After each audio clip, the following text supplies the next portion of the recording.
many nurses and midwives out there who are struggling with burnout and not taking appropriate care of themselves, neglecting their needs, neglecting their health, and consequently just feeling tired with a lack of energy and struggling with their physical and mental health. Now, the questions we ask ourselves will determine the actions we take and the way we treat ourselves and our bodies. In this episode, I'm going to be sharing with you some empowering questions that you can use to coach yourself, to start taking better care of yourself, to start initiating some healthy habits and behaviours, and understand your values and what's important to you to help guide you in that process. My name is Nathan Illman. I'm founder of Nurse Wellbeing Mission, and I'm here for another episode. It's a solo episode this time. I'm really looking forward to this. I'm going to have a lot of fun talking about this stuff. It's what I use with individuals when I'm doing my coaching, and it's what I use with myself to coach myself on a day-to-day basis. And it's the kind of questions that I'm going to share with you today that I ask myself to take the kind of actions that lead to me overall living a healthy, happy and balanced life. Does that sound like something that would be of interest to you? I hope so. So continue listening. So let's just give a little bit of context as to what we're going to be focusing on today. The idea of questions. Really, we're covering here inner self-talk. So the way we talk to ourselves dictates our behaviour. Thoughts often precede action. A lot of the time we're not even aware of the stream of thoughts that is going through our mind. So the first step in all of this is to actually become a bit more aware of what you're thinking and how your thinking is affecting your behaviour, which then affects how you feel, right? And it is asking questions or different questions that enables us to have different outcomes. So sometimes I see people getting stuck in quite a rut because they're asking themselves disempowering questions, and then people often lead to these cycles of self-criticism which keep them even more stuck. So perhaps when someone has wanted to go out for that evening walk as a form of exercise and instead they stay sat on the sofa, they've done a long shift at the hospital or whatever, they're sat in front of Netflix, they don't end up doing what they had intended on doing, rather than asking themselves an empowering question to try and overcome the barrier of that lack of motivation. People will then start to berate themselves sometimes for having sat around and not doing what they intended on doing. And that can create anxiety and shame and guilt and just feeling quite low, and that does not help to motivate us in the long term. So let's get started with a series of questions that you can start asking yourself right now as you listen to this, or at a later time if you wish, when you've got a pen and paper ready. And it's going to help you to think about your self-care in a different way. That is my aim for this episode. So first question, and this is something I like to use with myself and coaching clients all the time, is we begin by being honest with ourselves. We take a look at the reality of the situation. So I like to begin with saying, if I'm being completely honest with myself, just by saying that and then having a question after it gets underneath these layers of denial and kind of excuses that we create for ourselves. So if I'm being honest with myself, if I had to rate my current approach to my well-being on a scale of 1 to 10, what score would I give it? So 1 would be I'm really, really dissatisfied with how I'm approaching my well-being. And when I say well-being, that can be your own interpretation of that. That can be both your physical and mental health, or you can include your relationships and that if you like. So 1 would be very, very dissatisfied. 10 would be really super satisfied. If you're at a 10, you are probably taking consistent actions every day to meet all your needs. You've probably got healthy boundaries in place. You're probably exercising regularly. You're probably doing things to manage existing health conditions if you've got them, or you're doing everything you can to prevent the deterioration of your physical and mental health. A 1, on the other hand, is likely to be a real absence of health-related behaviours. Perhaps you feel stuck in a rut, maybe you're feeling burnt out, anxious, and maybe even worse, maybe feeling depressed. So give yourself a score. And the next question I want you to ask yourself, so let's say for example you gave yourself a 5. I want you to ask yourself, why did I give myself a 5 and not a 3? So I want you to compare the score you gave yourself with actually a lower number. Why a 5 and not a 3? Or why a 7 and not a 5? And I want you to come up with some ideas in your mind as to really what you're doing, what actions you're taking that enabled you to come up with that number, the original number you came up with. So it might be, well, I'm a 5 and not a 3 because I do go once a week to the gym, and in the past month I have made some effort to connect with old friends, and at least a couple of times a week I make sure I eat a salad. And actually a 3 would probably be, I'm barely eating much fruit and veg and I'm going to the gym once a month. So you're giving yourself a bit of a comparison to give yourself a bit of a baseline benchmark. The next question I want you to ask yourself is, okay, what would have to happen to take me to get from the original number I gave myself, the original rating, so what would it take me to get from a, say, 5 to a 7? So just go up a couple of notches on that scale.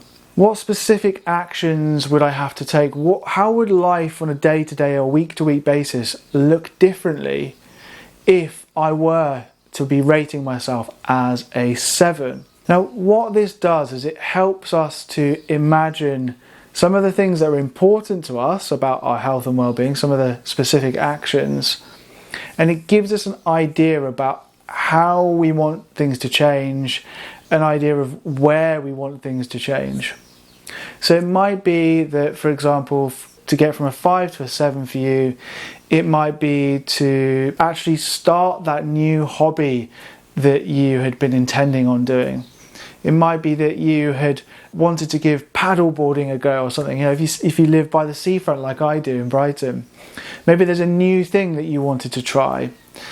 So that would help get you up from a, whatever it is, a 5 to a 7. Or maybe it would be to eat a plant-based meal maybe twice a week or something. That would help you get up a couple of notches on your own personal scale. So if you've got a pen and paper, I really encourage you to write this stuff down as we're going along, because it's going to be really important to keep that to hand and also to come back to. So we're going to sort of shift gears a little bit now, but then we're going to use this next part to come back to what we were just talking about. I want you to close your eyes if you can. Obviously, if you're driving, do not close your eyes. If you're at work or somewhere else where it could be dangerous, do not close your eyes. And I want you to ask yourself this question: what is most important to me in my life? Just let that marinate for a few moments. Don't rush it. See what shows up for you. So you might also want to ask yourself, who is most important to me in my life? Now I want you to ask yourself, how does my current approach to my own well-being impact the things that are important to me in my life? How is it helping me, or how is it hindering me? So what I'm getting at with these questions is I want you to really imagine and take an honest look at how your health, or perhaps your lack of health, might be impacting important aspects of your life. So really about how this impacts you being the kind of person you want to be, or how you're showing up in different parts of your life. So for me, I am a parent, right? So if I weren't taking good care of my physical and mental health, then for sure being stressed out and snappy and reactive would be impacting my role as a parent, as a dad, and as a husband. So I would be thinking, my response to that question would be, okay, well, I'm not taking good care of myself, I'm tired, I'm stressed out, and actually that is impacting my role as a parent. So for you, I want you to consider how your current approach to your well-being and your health is impacting your role as a nurse, a midwife, it could be a lecturer or teacher if you're working in education. And then think about other aspects of your life. Maybe you are a son, a daughter, a husband, wife, or parent. So when you answer that as honestly as you can imagine it, use some visualization if you want. How is my current approach to my health and its consequences affecting the important aspects of my life? Okay, so the next question I want you to ask yourself is, if my health were to improve by 10%, just 10%, how might that benefit these things that are important to me in my life? So again, just really consider for a moment your current state of health. You might want to consider some of the things that you're struggling with. So do you have kind of chronic pain issue that perhaps you haven't sought treatment for, or you've had some recommendations but you're not really following them? Think about how that's limiting you. You know, that pain in the morning, that pain when you're at work. Think about, maybe gastrointestinal digestive stuff, Do you have a bit of a dodgy belly quite often? How is that affecting you? How is that affecting your mood and stuff? Think about your current sleep routine, whether you're on night shifts or not. Have you got a solid routine that is supporting optimum rest? Are you feeling tired in the mornings or during the day? And how is that affecting day-to-day life? So now, I want you to imagine that things were just 10% better. So what would that look like? 10% more energy, 10% less pain, 10% happier. How would that impact your life and your relationships and the things that are important to you? Really try and get a crystal clear image of that. So for most people, just 10% more is quite a significant amount. And when we're thinking about making changes in our lives, of course, we'd all love to feel twice as happy as we currently are, or, have twice as less pain if we've got some sort of pain condition. But unfortunately, often that's not realistic for most of us. We want to start small. So that's why I'm asking you this 10% question. Okay, so let's start getting more specific and think about how we can start taking action, right? So ask yourself this. If I were to focus on just one area of my well-being, one area of my self-care, which one feels most important to me right now? So that could be physical activity and exercise. It might be that you used to go to the gym, or you used to go bike riding at the weekends, or you used to go swimming or something, and that's been neglected. It might be your diet, for example, or it could be sleep, or it could be the extent to which you are socializing in your personal life. So just pick a kind of area of well-being and self-care that feels most important for you right now. Now I want you to ask yourself, what is the smallest action I could start taking from today or tomorrow that would help me move in the direction that I would like to with respect to this one area of my well-being? So what we're doing here again is we're coming down to the minutiae. We are getting very crystal clear and very specific about a change that we want to make.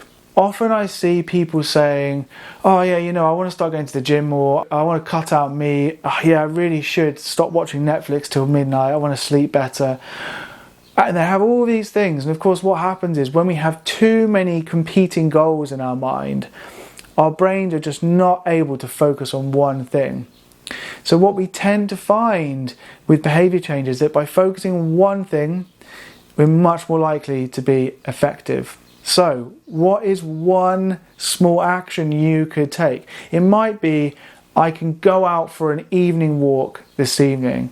Or it might be, I can prepare a salad for dinner this evening rather than ordering the McDonald's that I was likely to have. Next, I want you to ask yourself, what is a realistic goal for me to start making significant gains with this aspect of my well-being.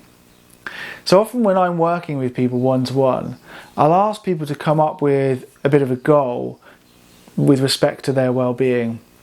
And then more often than not, the first goal that people come up with tends to be over-ambitious. When we're having these conversations with someone else, or when we're just doing this self-work, we like to be ambitious. We like to shoot for the stars, right? And there's nothing wrong with having ambitious goals with things.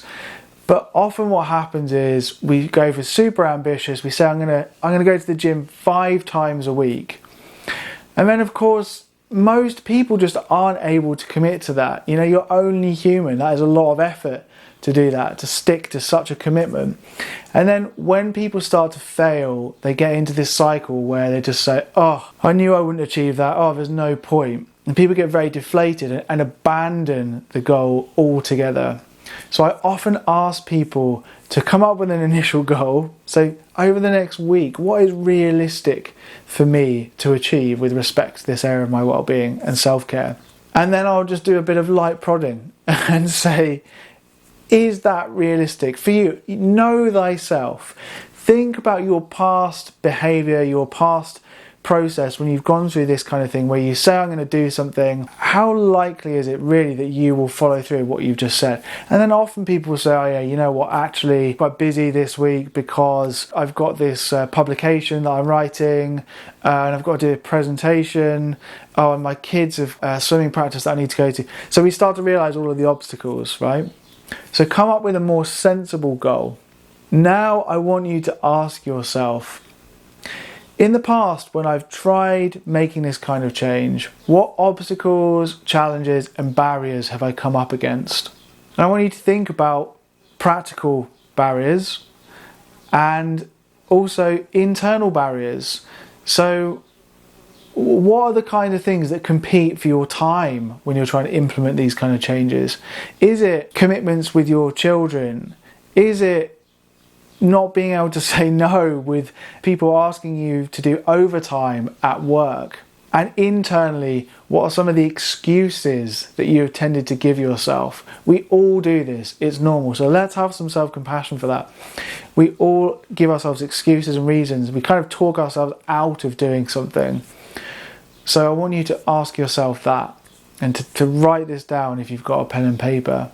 Now I want you to ask yourself this. What do I need to tell myself in these moments in the following week to set me up for success? What is it I need to hear to help me take these small actions of self-care, small actions to improve my well-being? What is a kind motivational thing that I can say to myself? So this question hopefully will help you generate a bit of that internal inner motivation. A question I ask myself frequently is, what is it I need to hear right now? What do I most need to hear? And that opens up so much in our mind. It enables us to have a different perspective on our current situation. Sometimes it enables us to think like, okay, you know, what would my mentor say to me in this situation? Or what would my less tired self say to me in this situation? So what is it I really need to hear right now to motivate me? Okay, so hopefully that has given you a tool then you can use when you're thinking about implementing this new action that is going to help you with your self-care and well-being. Now I want to come back to that part around your values and what's most important to you. So a key fundamental thing that I really want to share with you is when we allow ourselves to be guided by our feelings, then often we don't follow through with the things that really are important to us. So what I mean by this is when we don't feel motivated by doing something, we feel a bit low, we feel a lack of energy. If we use that feeling itself to guide the behaviour, to guide whether or not we do something, we just really are setting ourselves up for failure. So we've all had experiences where despite feeling rubbish, despite feeling low, despite feeling tired, you get up and you go and do something. And that's because that thing is important to you. That thing is important enough. And we can tap into that, right? So we can be guided by our values and not by our feelings. So that's why when we spend a bit of time thinking about what is important in my life, what is important enough to me to want to make these changes with my health, and when we tap into that, it helps us to take action. So I've already shared with you something for me which is really important. So that's being a parent and being a husband. You will have these important roles in your life as well. So not just a nurse or midwife, but aspects of your relationships outside of work. So for me, doing exercise pretty much every day of the week is something I know boosts my energy, puts me in a really good mood, and enables me to be the best dad and husband I can be. So in the moments when I'm feeling a lack of energy and not feeling any motivation, which happens probably more than half of the days per week, I will say to myself, okay, why is this important to me? What's important to me in my life enough to do this exercise? And then because I've done this and asked myself this question so many times, I just get kind of brief flickers of images in my mind of me being in a great state with my son or with my wife. And for me, that is often enough to take that first step to get off the sofa or get out of a chair and take some action and go and start that exercise. So I'm going to encourage you to do that. When you're not feeling like you want to do this active self-care, you don't feel like you want to pick up the phone to call someone, or nobody calls anyone these days, do they? To text someone or just reconnect with someone. Notice any feeling of resistance or lack of motivation or tiredness, lack of energy, whatever it is, and use that as your cue to make the behaviour change or make the decision in that moment about whether you do that thing rather than how you are feeling. If you can go and practice that one concept in your life, to not be guided by feelings and be guided by values, I assure you your life will improve. Your health will improve, your relationships will improve, your work life will improve, everything will improve.